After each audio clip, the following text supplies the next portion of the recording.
परमात्मा की लाठी।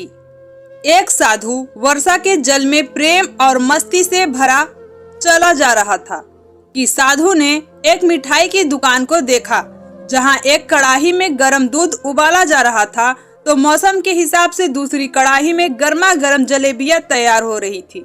साधु कुछ क्षणों के लिए वहां रुक गया। शायद भूख का एहसास हो रहा था या मौसम का असर था। साधु हलवाई की भट्टी को बड़े गौर से देखने लगा। साधु कुछ खाना चाहता था लेकिन साधु की जेब ही नहीं थी तो पैसे भला कहाँ से होते। साधु कुछ पल भट्टी से हाथ सेकने के बाद चला ही जाना चाहता था कि नेक दिल हलवाई से रहा न गया और एक प्याला गरम दूध और कुछ जलेबियां साधु को दे दी।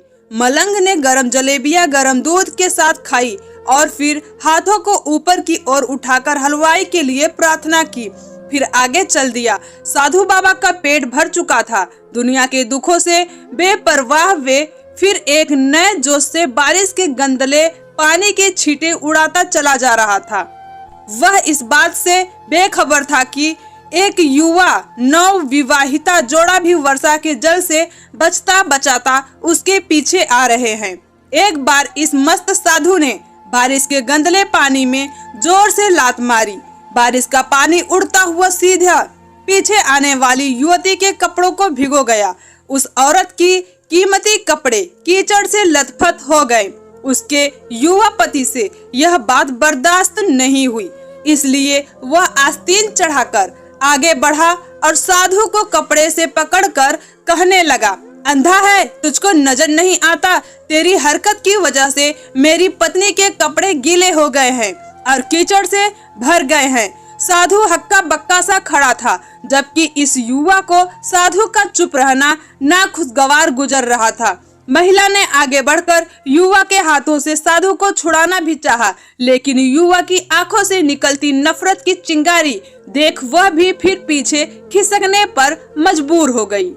राह चलते राहगीर भी उदासीनता से यह सब दृश्य देख रहे थे, लेकिन युवा के गुस्से को देखकर किसी में इतनी हिम्मत नहीं हुई कि उसे रोक पाते और आखिर जवानी की नशे में चूर इस युवक ने एक जोरदार थप्पड़ साधु के चेहरे पर जड़ दिया।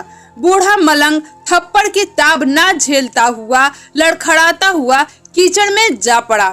युवक ने जब साधु को नीचे गिरता देखा तो मुस्कुराते हुए वहां से चल दिया।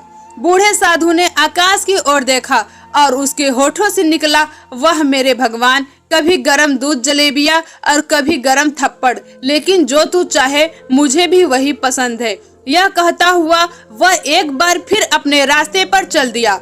दूसरी ओर वह युवा जोड़ा अपनी मस्ती को समर्पित अपनी मंजिल की ओर अग्रसर हो गया। थोड़ी ही दूर चलने के बाद वे एक मकान के सामने पहुंचकर रुक गया।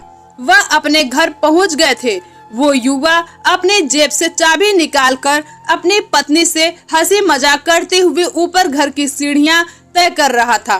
बारिश के कारण सीढ़ियों पर फिसलन हो गई थी। अचानक युवा का पैर फिसल गया और वह सीढ़ियों से नीचे गिरने लगा। महिला ने बहुत जोर से शोर मचाकर लोगों का ध्यान अपने पति की ओर आकर्षित करने लगी, जिसकी वजह से काफी लोग तुरंत सहायता के लिए युवा की ओर लपके, लेकिन देर हो चुकी थी। युवक का सिर फट गया और कुछ ही देर में ज्यादा खून बह जाने के कारण इस नौजवान युवक की मौत हो चुकी थी।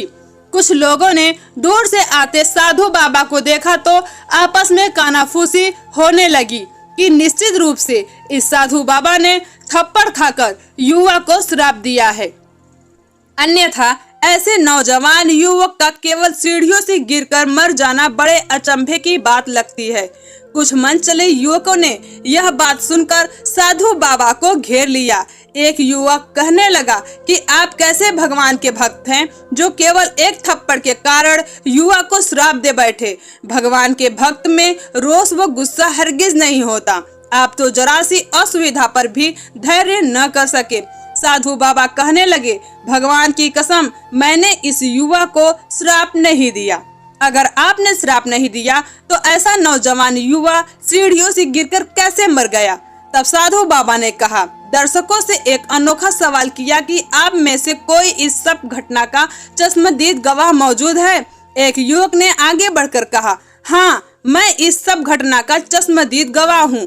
साधु ने अगला सवाल किया, मेरे कदमों में जो कीचड़ उछला था, क्या उसने युवक के कपड़े को दागी किया था? युवक बोला, नहीं, लेकिन महिला के कपड़े जरूर खराब हुए थे। मलंग ने युवक की बाहों को थामते हुए पूछा, फिर युवक ने मुझे क्यों मारा?